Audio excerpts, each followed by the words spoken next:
Malina mayyahillahu fala mudhillalah wa may yudhlil fala hadiyalah. Asyhadu an la ilaha illallah wahdahu la syarikalah wa anna Muhammadan abduhu wa rasuluhu la nabiyya ba'dah. Allahumma shalli wa sallim wa barik ala Muhammad wa ala alihi wa ashabihi wa man tabi'ahum bi ihsan ila yaumiddin. Yang saya hormati ini karena kebetulan yang duduk orang tua semua ini ya. Jadi saya rada-rada gimana ya? Ustaz Adam, kemudian Bapak Imam yang di dalam, Bapak Ala. Ya ini enggak, kalau sebutkan satu persatu sampai pagi nggak bakal selesai ya. Tapi pada hakikatnya insya Allah semuanya mudah-mudahan Allah panjangkan usianya. Amin. Memberikan keberkahan kepada kita semuanya. Dan juga semoga kita para jamaah sekalian yang alhamdulillah pada malam hari ini bisa bersilaturahim di tempat yang mulia ini dalam rangka kita mendoakan orang tua kita yang hari ini hari yang kedua, malam yang kedua. Kalau meninggalnya sudah yang ketiga ya, yang ketiga. Artinya kita sama-sama kumpul di sini niatkan untuk mendoakan. Jadi kalau kumpul-kumpul seperti ini itu harus berangkat dari niat yang benar. Karena amal ibadah kita itu akan diterima oleh Allah itu berangkat dari niat. Jadi kalau kita niat dari rumah duduk di sini sama-sama, niatkan karena Allah, niatkan untuk menghibur keluarga, niatkan untuk mendoakan, sehingga apa yang kita lakukan itu akan dapat pahala dari Allah Subhanahu wa Ta'ala. Tapi saya yakin mudah-mudahan kita semua yang hadir di sini sudah sama-sama meniatkan diri kita untuk menghibur keluarga yang ditinggal. Kemudian hadir di sini mengucapkan la ilaha illallah. Mudah-mudahan la ilaha illallah inilah yang menghantarkan kita masuk surga. Bapak-bapak, ibu-ibu sekalian rahimakumullah. Pertama saya mohon maaf, bukan berarti ini menggurui atau mengajarkan atau menceramahi, bukan. Saya kebetulan karena lagi pulangnya karena memang almarhumah ini kan orang tua. Saya merasakan sendiri beliau ini orang baik ya, orang baik. Jadi saya termasuk anak yang pernah diangkat beliau.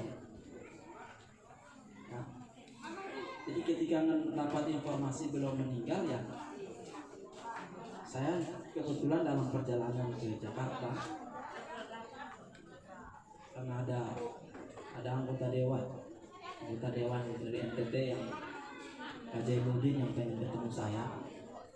Jadi hari Senin pagi itu saya habis ngajar di Ibnu Khaldun, pulang ganti pakaian ke rumah, berangkat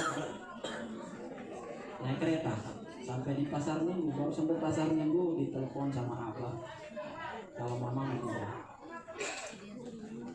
Jadi ya saya dalam keadaan memang positif tidak siap pulang. Berangkat ketemu dengan kejadian di hotel, ternyata beliau mempertemukan saya dengan Pak Wali Kota Kupang. Jadi Pak Wali Kota minta saran, minta masukan. Kebetulan sudah banyak Pak Jainuddin cerita tentang saya ke Pak Wali Kota. Kemudian Pak Wali Kota pengen ketemu, jadi kita ketemu dengan Pak Wali Kota di Senayan City. Tapi memang hati saya gelisah itu, karena belum sampai kan. Abad telepon saya pun juga saya masih bilang insya Allah saya pulang, tapi tidak tahu kapan.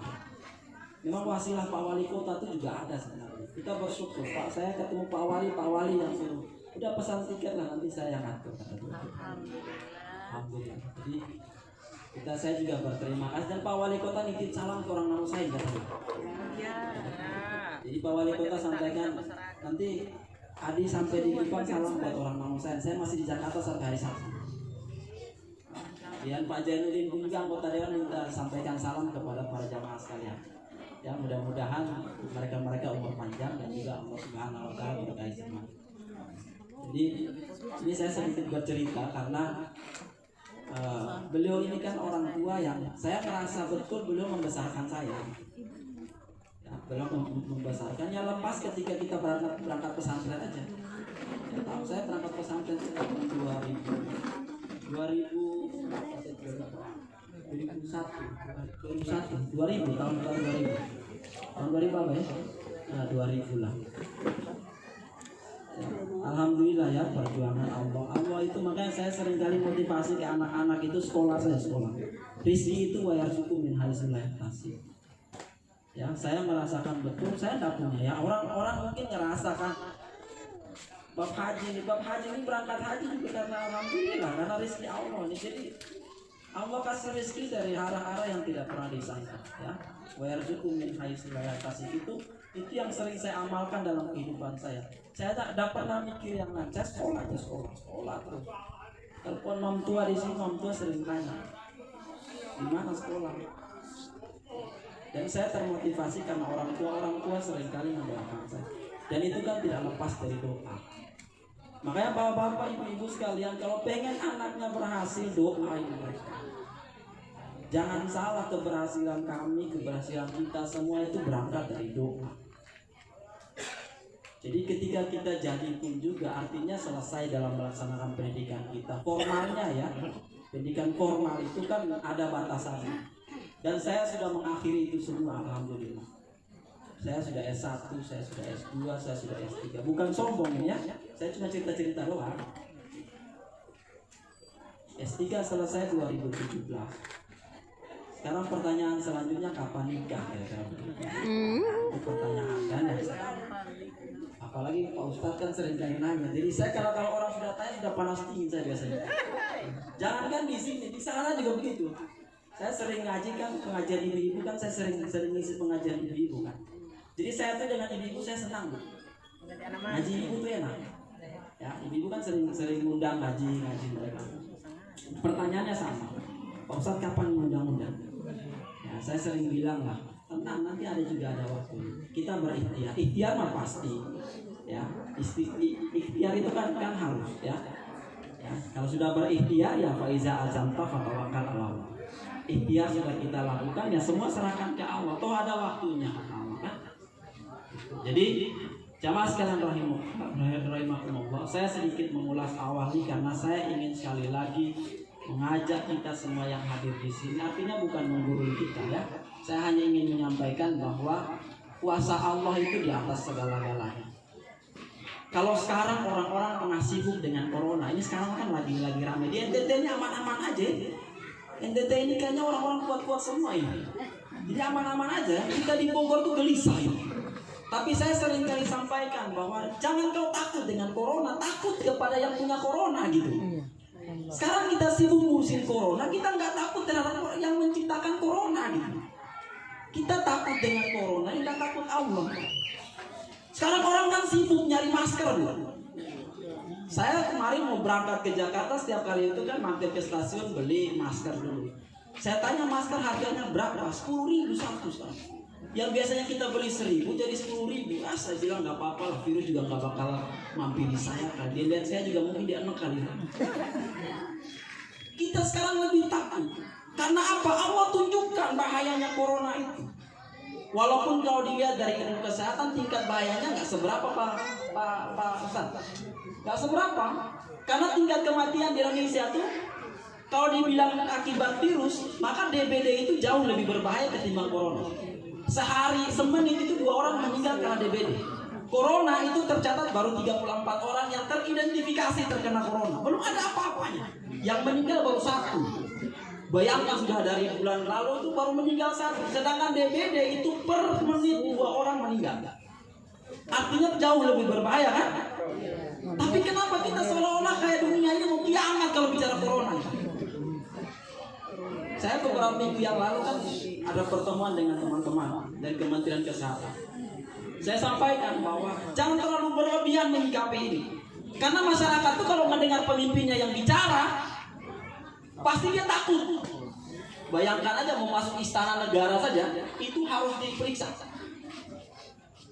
Artinya kan seolah-olah ditakut-takutin kita ini dengan corona, sehingga kita lupa bahwa beban hidup kita tuh banyak gitu.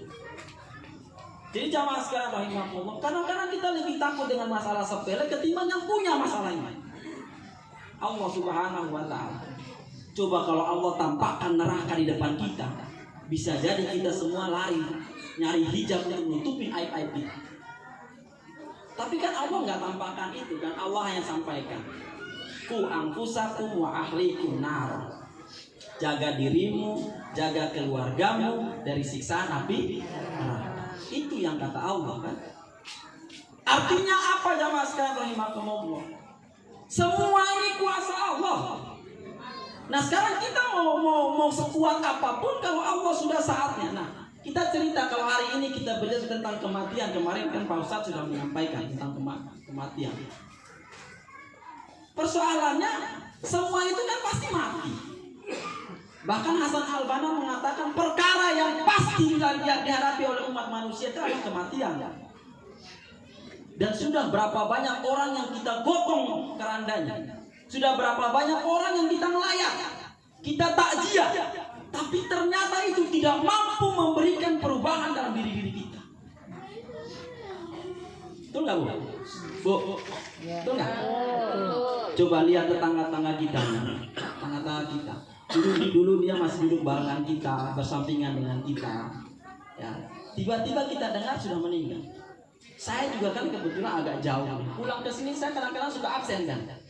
Saya kalau pulang saya absen dulu. Ini masih ada nggak nih? Pemain ini masih ada? Oh, udah nggak ada. Ternyata begitu cepat. Artinya apa? Kematian itu perkara yang pasti. Tapi untuk mengingat kematian tersebut, banyak kita yang dilalaikan dengan kehidupan ini. Hei, Allah sampaikan kan bahwa dunia itu la'ibun wa lahwun. Dunia ini kan hanya panggung sandiwara. Masing-masing sudah diberikan peran. Hari ini Ustadz Adam diberikan peran sebagai Ustadz. Saya diberikan peran sebagai mahasiswa. Sebagai Ustadz sedikit Ustadz lah kira-kira begitu. Ini diberikan peran sebagai ini diberikan peran seperti. Artinya semua memainkan perannya. Dan ingat, kullukum ra'in wa kullukum mas'ulun an ra'iyatihi. Hei, kamu tuh nanti akan dimintai pertanggungjawaban masing-masing. Di akhirat tuh tidak ada istilah siapa membela siapa. Karena masing-masing mempertanggungjawabkan apa yang dia perbuat.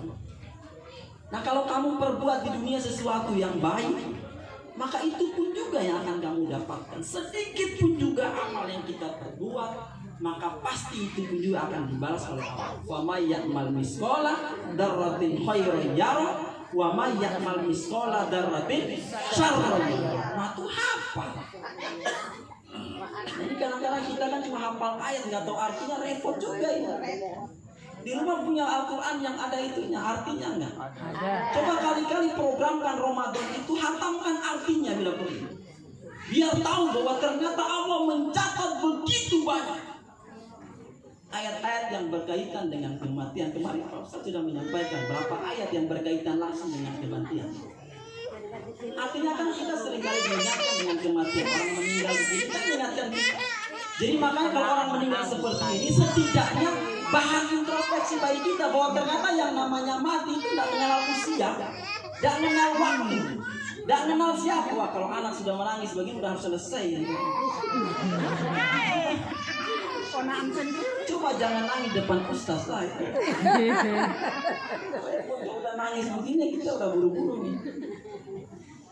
Jadi setiap kematian itu mengingatkan diri kita semua bahwa suatu saat nanti kita akan mengikuti. Nah tinggal perkara waktu kan. Apalagi saya lihat orang tua sudah duduk agak goyang-goyang kan. Aduh kaki sudah lepas, sudah nggak bisa duduk lama lah. Itu sudah tanda-tanda itu ya. Artinya tanda-tanda untuk sama-sama kita introspeksi diri, melihat diri kita apa yang harus saya persiapkan untuk kematian saya. Jadi kalau Rasulullah itu usianya 63 tahun. Saya lihat ustaz di sini kan. Mohon maaf ini udah pada udah. Kalau dibilang Rasulullah 63 tahun standar artinya kalau orang sudah lebih dari 63 tahun itu kan sedikit lagi kira-kira begitu. Nah, bonus. Artinya kan ketika sudah masuk usia seperti itu, saatnya bagi kita untuk memperbaiki diri. Jadi jangan sampai ada istilah semakin tua semakin jadi. Ini perkara besar ini. Ingat, dunia ini kan saya bilang tadi la'ibun wa lahwun kan.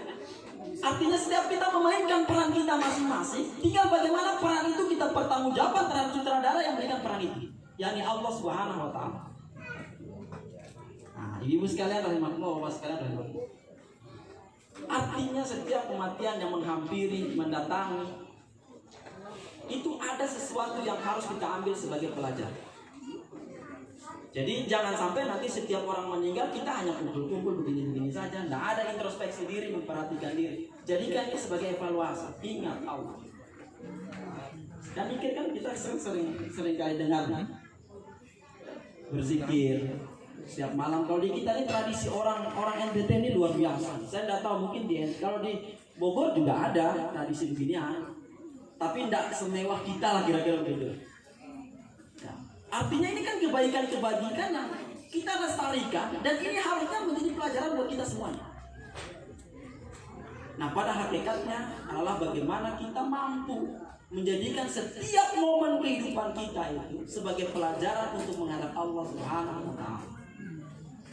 Makanya para jamaah sekalian rahimakumullah, ini momentum kita untuk sama-sama melihat bahwa ternyata Allah ketika mencabut nyawa seseorang itu Allah tidak lihat dia sakit, tidak melihat dia sehat, tidak melihat dia tua, tidak melihat dia muda, dan tidak melihat pun juga di mana waktunya.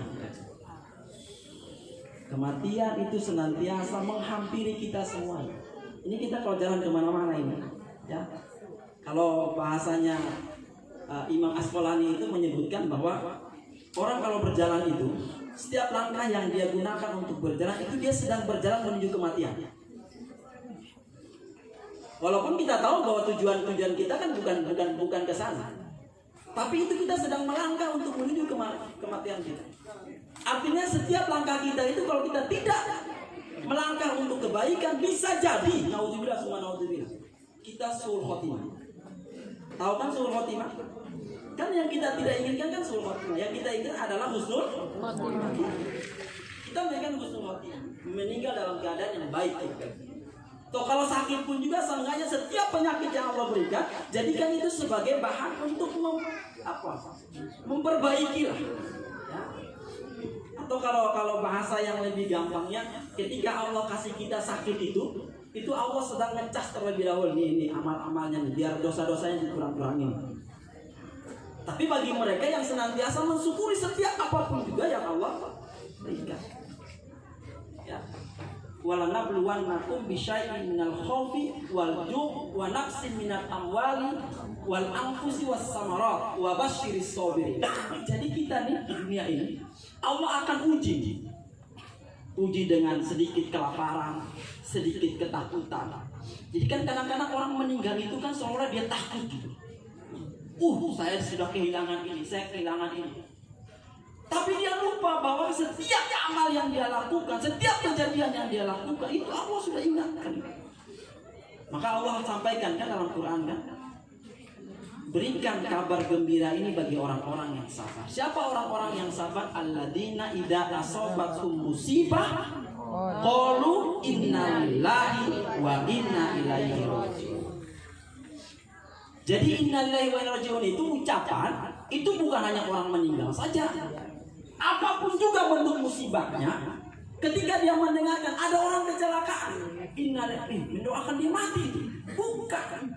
Artinya dia mengembalikan semua ini kepada Allah. Apabila engkau ditimpa musibah, maka ucapkanlah qalu innalillahi wa inna ilaihi raji'un. Itu bahasa Quran itu. Bahasa Quran. Pernah nggak mau ngaji kemudian ketemu ayat-ayat seperti itu? Ada kan? Bahasa Quran. Dan kalau kita masih meyakini dengan Quran, berarti kan kita menyebutkan bahwa setiap ada musibah yang menimpa kita, maka Allah suruh kita mengucapkan innalillahi wa inna ilaihi raji'un. Bukan ketika orang meninggal saja kita mengucapkan itu. Jatuh, sakit, kecelakaan, bukan kita mendoakan. Tapi kita serahkan semuanya, ini kan punya Allah. Diri ini punya Allah. Ibu-ibu punya Allah. Laki-laki, bapak punya Allah. Saya punya Allah. Semua yang ada ini punya Allah. Dan kalau Allah pengen ngambil, Allah tidak perlu lagi ngasih tahu kita. Terserah Allah. Orang yang tadinya kaya raya bisa jatuh miskin. Karena harta itu punya Allah. Dan itu bisa sampai buat Allah sih apa sih yang tidak bisa juga. Apa sih yang tidak bisa. Kan ada dulu kita bilang, wah itu orang dulu kaya banget loh, sekarang kok nggak bisa jatuh miskin. Padahal kita nggak nyangka loh. Ya mungkin nggak nyangkanya kita itu kan persepsi manusianya. Tapi persepsi Allah nggak ada yang nggak mungkin. Nggak ada yang nggak mungkin buat Allah. Persoalannya kita yakin nggak dengan Allah. Makanya saya bilang tadi kan di awal, orang yang mau sekolah, orang yang mau belajar, jangan kau takut rezekinya. Saya sudah buktikan itu. Jadi kalau saya bicara karena saya sudah membuktikan. Orang tua saya bukan orang tua yang kaya raya. Sedangkan kuliah S3 itu Pak Ustadz mungkin tahu Ustadz, berdarah-darah. Tapi karena saya punya keyakinan bahwa rizki itu warzuqu min haitsu la yahtasib. Allah yang kasih rizkinya datang dari arah yang tidak disangka-sangka. Selesai 2017 jadi dokter. Artinya apa? Ini saya bangkitkan semangat kita bahwa kita harus yakin semua punya Allah. Tidak usah takut dengan rizki Allah. Allah sudah atur rizki-rizki kita. Nah artinya setiap kegiatan, setiap momen, jadikan itu sebagai bahan untuk introspeksi diri, jadikan bahan sebagai evaluasi diri, menjadi hamba Allah yang baik. Pengen kan Bu masuk surga? Pengen kan? Ini nggak ada yang jawab ini.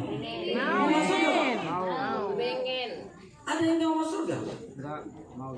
Ada yang nggak mau? Mau. Belum coba neraka sih loh. Pengen masuk surga kan? Dan surga itu kan gak mungkin diisi hanya oleh 1-2 orang kan. Makanya kita kan semua punya kewajiban untuk menyampaikan kan, begitu kan, menyampaikan. Artinya perkara kita bisa atau kita mau laksanakan tidak laksanakan itu urusan kita dengan Allah. Yang jelas kewajiban kita itu menyampaikan. Makanya ustadz itu nggak boleh maksa. Nabi berdakwah itu nggak perlu paksa, nggak ada paksaan. La ikraha fiddin kan kata Quran kan, tidak ada paksaan dalam hal beragama. Tapi kewajiban untuk menyampaikan wajib. Dakwah itu wajib, bukan tugas ustaz saja dakwah itu. Semua kita punya kewajiban untuk menyampaikan. Persoalan dia mau, dia tidak mau itu urusan dia dengan Allah. Karena hidayah itu hanya punya Allah. Jangankan kita, Rasul itu Muhammad SAW tidak mampu merubah keyakinan pamannya. Padahal itu dia nabi.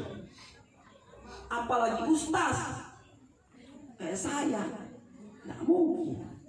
Tapi kalau kewajiban menyampaikan, sampaikan saja. Tapi bukan kewajiban untuk merubah orang, tidak bisa. Tapi kewajiban untuk menyampaikan, semua punya kewajiban. Jadi ibu-ibu, bapak-bapak, para ustadz yang ada di sini, semua kita punya kewajiban untuk saling mengingatkan. Al-Quran menyebutkan watawassaw bil haq, watawassaw bis sabr. Kemudian di ayat yang lain Allah menyebutkan juga kan, watawassaw bil marhamah. Nasihat menasihati dalam hal kebaikan, dalam hal kesabaran, dan dengan kasih sayang. Itulah Rasulullah SAW. Jadi para jamaah sekalian rahimahumullah, sekali lagi mohon maaf bukan berarti menggurui ataupun juga menceramai, tidak. Yang jelas kita mengingatkan, saling mengingatkan. Karena ini kewajiban. Nanti di akhirat Allah panggil saya, kau punya kewajiban, kau pulang ke NTT sana kau nggak ingatkan orang-orang. Kan orang-orang NTT udah orang-orang soleh semua. Alhamdulillah. Tapi nanti kita akan mempertanggungjawabkan kan? Nah sekali lagi para jemaah sekalian rahimahumullah, momentum seperti ini adalah momentum bagaimana kita menjaga diri kita. Jadi kalau Al-Quran menyebutkan ya ayyuhalladzina amanu qu anfusakum wa ahlikum naro, hai orang-orang yang beriman, jaga dirimu, jaga keluargamu dari siksaan api neraka. Nah ini salah satunya seperti itu. Kita mengingat. Ya, Bapak sekalian, saya kira tidak usah lama-lama ya. Biar kalau lama-lama nanti bosan. Mudah-mudahan Allah mempertemukan kita di momen-momen yang lain. Dan saya minta doanya Bapak-Bapak sekalian. Saya juga akan tidak lama-lama di Bogor, tidak lama-lama di Kupang. Saya juga masih sendiri di sana. Bahkan kadang-kadang kalau di rumah juga sendiri-sendiri saya berpikir, ya Allah kalau saya mati, gak ada orang yang tahu nih kalau di rumah. Ya, itu sering-sering Ustaz. Makanya saya sering kali bilang ke anak murid, nah ingat, mahasiswa sering-sering telepon bapak, saya ingatkan. Dan saya kalau kemana-mana saya sering minta doa. Jadi ada namanya kiai guru ya, guru saya. Kalau beliau berpesan ke saya begini, Setiap kali kemanapun, kalau kau melihat orang yang punya ilmu ataupun juga tidak punya ilmu, tapi dia lebih senior, dia lebih tua, minta doa. Yang pertama, yang kedua minta nasihat. Itu penting. Ya, itu sangat penting. Jadi kalau saya kemana-mana, mohon maaf, saya ke semua ini saya cium. Saya nggak apa-apa, saya cium tangan, nggak apa-apa. Karena bentuk takzim, bentuk penghormatan. Dan saya seringkali minta doa. Doa itu penting, karena nggak mungkin kita bisa seperti ini kalau tanpa doa. Ini ibu sekalian, bapak-bapak sekalian. Saya di sekolah itu, waktu masih di sekolah, setiap kali saya ngisi anak-anak saya sering kali, nak doain saya. Karena dalam sebuah riwayat mengatakan dari 40 orang yang mendoakan kita, pasti ada salah satu di antara mereka yang dijawab oleh Allah Subhanahu wa Ta'ala. Coba kalau 40 itu dijawab, hebat nggak kira-kira? Hebat. Nah, dari bapak-bapak ibu sekalian ini, kalau saya minta doa Ba'ala, minta doa Ustaz Adam, orang tua saya, Bapak Imam bilang doain saya lah. Kan kita nggak tahu di antara doa-doa mereka mana yang dijawab oleh Allah Subhanahu wa Ta'ala, kan? Nah, ibu-ibu, bapak-bapak juga yang ada sini, saya minta doanya mudah-mudahan Allah kuatkan, berikan kekuatan, kesabaran, Allah mudahkan jodoh mereka. Amin. Ya, karena selesai kan, semua selesai. Saya kalau ngomong begitu, ibu-ibu sering langsung setelah itu merapat dia. Pak Ustaz, saya punya anak nih, Pak Ustaz. Oh, saya bilang kalau di antara ibu-ibu, kalau nggak apa-apa, kalau langsung 4 nggak apa-apa. Boleh nggak 4? Bu, boleh nggak Bu? Ibu kalau dibilang begitu udah nggak undang lagi ceramah itu. Benar Bu, saya pernah, kalau saya ceramah itu kan, ibu kan sering ada satu komplek di Bogor tuh, mungkin bapak-bapak yang sudah pernah ke Bogor kota, ada namanya komplek Yasmin itu. Yasmin itu komplek perumahan ibu elit lah. Saya ceramah di situ. Ada yang nanya, jadi mereka yang mancing duluan. Pak Ustadz, itu Al-Quran kan menyebutkan tentang poligami kan? Waduh, kalau udah bicara poligami, satu aja belum punya ini. Bicara poligami Ustadz saya. Nah, saya mau jawab apa? Saya bilang itu Allah yang menganjurkan itu. Jadi kalau kita tidak mau melaksanakan nggak apa-apa, tapi jangan sampai kau mengingkari Quran. Iya aja saya bilang. Kalau ibu nggak rindu suaminya kawin lain nggak apa-apa, asal jangan sampai ibu tidak mengimani ayat itu, kira-kira begitulah. Maka ibu keluar dari Islam. Waduh, Pak Ustadz gimana nih? Harus saya izinkan? Tidak perlu izinkan, saya bilang. Ya, cuma ngelarang aja, nggak boleh itu saya bilang. Nah, jadi kita tidak boleh mengingkari ayat Quran, itu perintah Quran. Perkara dilakukan atau tidak dilakukan, ya itu terserah kita. Yang jelas tidak boleh mengingkari ayat Quran. Ya, ibu-ibu ya, ikhlaskan saja Bu. Kalau di nawal saya kayaknya jarang yang bicara begituan, makanya aman-aman aja nama saya. Kacau kalau bicara begitu. Wow, bisa perang dunia ini. Ustadz gak bakal diundang lagi kalau begini ya. Ya, jadi ibu-ibu sekalian, bapak sekalian, mari sama-sama kita saling mendoakan, saling memberikan nasihat, menasehati. Dan saya butuh nasihat, saya butuh doa, saya butuh arahan dari ibu bapak sekalian. Dan yang terakhir, saya mohon maaf karena banyak orang tua yang saya nggak samperin satu persatu ini. Ya, karena kemarin pas datang, kebetulan almarhum masih ada kan di sini. Jadi udah nggak, konsentrasinya sudah nggak kemana-mana lagi. Jadi tidak sempat salaman satu-satu gitu. Dan saya mohon maaf dan saya minta doanya mudah-mudahan Allah panjangkan usia kita semuanya. Amin. Pulang bapak istri sudah. Doanya mudah-mudahan saya diberikan Allah rezeki yang baik, rezeki yang halal, ya, istri yang soleha. Amin. Kemudian yang terakhir, kita hari ini sudah masuk malam ke-17 Pak Ustadz di bulan Rajab. Ya, malam ke-17 di bulan Rajab. Artinya tinggal 43 hari lagi kita masuki bulan Ramadan. Ini saya ingatkan saja. Ya, 43 hari lagi kita masuk Ramadan. Nah, ini kesempatan bagi kita, jangan sampai kita sia-siakan. Rasul mengajarkan satu doa yang perlu saya sampaikan. Rasul mengajarkan doa ketika masuk di bulan Rajab, maka kamu harus berdoanya begini. Allahumma barik lana fi rajabana wa sya'bana wa balikna Ramadan. Itu hadisnya sahih. Hadisnya sahih. Rasulullah mengajarkan kepada kita ketika masuki bulan Rajab, kamu berdoa, ya Allah, berikanlah keberkahan di bulan Rajab dan di bulan Sya'ban, dan sampaikan kita di bulan Ramadan. Pengen kan Bu sampai Ramadan? Pengen. Pak, pengen sampai Ramadan nggak? Nah, itu Rasul ajarkan doanya itu. Allahumma barik lana fi rajabana wa sya'bana wa barikna Ramadan. Ya Allah, berkahilah kami di bulan Rajab, di bulan Sya'ban, dan sampaikan kami di bulan Ramadan. Ya, diulang-ulang terus. Saya juga kalau sholat doanya itu aja. Ya, diulang-ulang. Ya. Nah, sambil diselingi dengan doa Rabbana atina fid dunya hasanah wa fil akhirati hasanah wa qina adzabannar. Kita ingin kebahagiaan di dunia dan juga kebahagiaan di akhirat. Ya, sekali lagi ibu sekalian, bapak-bapak sekalian, para ustadz, para kiai, para ulama, para asatidz, kemudian bapak imam yang ada di sini, orang-orang tua saya semua sekali lagi mohon maaf banget. Bukan berarti menggurui, bukan berarti mengajarkan, tapi saya hanya berbagi ilmu sedikit lah. Ilmu juga kan sedikit ya dibandingkan dengan ilmu Allah. Jadi orang sekitar apapun juga ilmu Allah itu bagaikan air laut yang diteteskan jari kita kemudian diangkat. Kan biasanya ada sisa jatuh tuh. Nah itulah ilmu yang Allah berikan kepada manusia. Jadi nggak boleh sombong. Nggak boleh sombong. Oh saya baru punya ini sombong. Sombong kalau udah sombong udah selesai lah itu kan. Selesai. Iblis itu diusir dari surga karena sombong. Ya. Jadi dosa sombong itu walaupun sedikit tidak akan mencium bau surga. Hati-hati. Ya, kita semua hati-hati. Jangan pernah sombong. Ya. Sedikit saja sombong selesai. Ya, selesai. Karena ternyata iblis itu diusir dari surganya Allah. Itu karena sombong. Ya, dia tidak mau mengakui Nabi Adam alaihissalam, tidak mau menyembah Allah, tidak mau sujud karena sombong kan. Nah hati-hati. Jadi kalau bicara seperti ini, hati-hati sekali. Astagfirullahaladzim. Saya sering kali istighfar karena mudah-mudahan Allah Subhanahu Wa Taala. Karena ucapan manusia itu kan kadang-kadang saya khawatir ada ayat Quran itu. Kabura maqtan indallahi an taqulu ma la taf'alun. Jangan kau bicara sesuatu yang kau tidak pernah kerjakan. Nah makanya kalau sudah bicara nikah tuh saya kadang-kadang khawatir. Tapi kadang-kadang dipancing sama ibu tuh. Waduh ini udah bicara nikah lagi, ini udah angkat tangan lah. Udah bu silakan aja jawab aja sendiri. Nggak berani. Karena itu kata Allah kan begitu. Kalau makan indallah yang taqulu ma la taf'alun.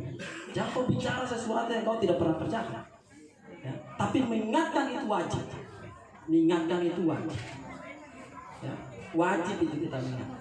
Nah, kalau bicara begini udah nggak bakal selesai lagi. Susah memulai tapi susah pula mengakhiri. Kalau nggak ucapkan salam berarti nggak selesai. Sekali lagi mohon maaf semuanya. Mudah-mudahan Allah panjangkan usia kita, berikan keberkahan. Dan saya juga terima kasih. Assalamualaikum warahmatullahi wabarakatuh.